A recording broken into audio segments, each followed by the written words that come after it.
আপনারা সংস্কার করতে চান করেন, কি কি সংস্কার করতে চান বলেন। এখন পর্যন্ত সংস্কারের নাম গন্ধই নাই। ফ্যাসিবাদের সাথে আপোষ করে অনেকে ক্ষমতা ভোগ করতে চান, তখনই আমরা চিন্তা করি। কারণ বিএনপি জন্মই হয়েছে এই দেশের মানুষের স্বার্থে। আওয়ামী লীগ ব্যর্থ হয়েছিল বলে এই বিএনপির জন্ম হয়েছে। শেখ মুজিব ব্যর্থ হয়েছিল বলেই জিয়া রহমানের আবির্ভাব ঘটেছিল। তাই বিএনপিকে ভয় দেখায় লাভ নাই।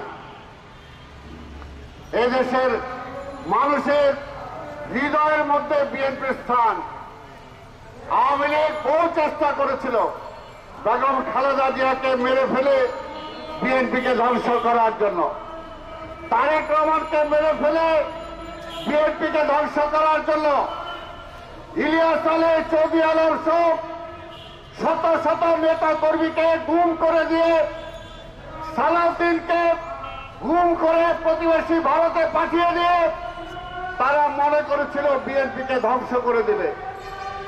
বিএনপি চুলও ছিটতে পারে নাই, কারণ বিএনপি জনগণের জন্য আছে। বিএনপি ক্ষমতার জন্য রাজনীতি করে না।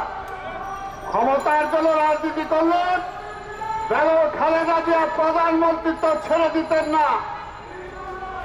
বিএনপি ক্ষমতার জন্য রাজনীতি করলে এই 5ই আগস্টে অন্যান্য রাজনৈতিক দল বলেছিল বিএনপি সহ জাতীয় সরকার গঠন করার জন্য, কিন্তু বিএনপি বলেছে না, আমরা নিরপেক্ষ সরকারের অধীনেই আমরা নির্বাচন করে ক্ষমতায় যেতে চাই।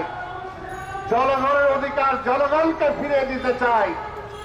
বিনা ভোটে আমরা ক্ষমতায় যেতে চাই না। শেখ হাসিনা স্বরাষ্ট্রমন্ত্রী সহ অনেক মন্ত্রণালয় বেগম খালেদা জিয়াকে বলেছিল নেন যে কয়টা মন্ত্রণালয় চান। বেগম খালেদা জিয়া মন্ত্রণালয় চায় নাই, ন্যায়ও নাই। তাই ভাই আমার পরিষ্কার কথা, 3 মাস হোক, 6 মাস হোক, 9 মাস হোক, আমাদের দাবিটা কি ছিল? পরিষ্কার, যে আপনি সংস্কার করতে চান করেন, কি কি সংস্কার করতে চান বলেন। এখন পর্যন্ত সংস্কারের নাম গন্ধই নাই। আপনি পাশাপাশি নির্বাচনও চলুক, পাশাপাশি নির্বাচনের কার্যক্রমও চলুক, পাশাপাশি সংস্কারও চলুক, অসুবিধা কি? আবার নির্বাচিত সরকার এসে যাতে বাকি সংস্কারগুলো করতে পারে সেই ম্যান্ডেটটাও আপনারা দিয়ে যান। আলোচনা করেন সব রাজনৈতিক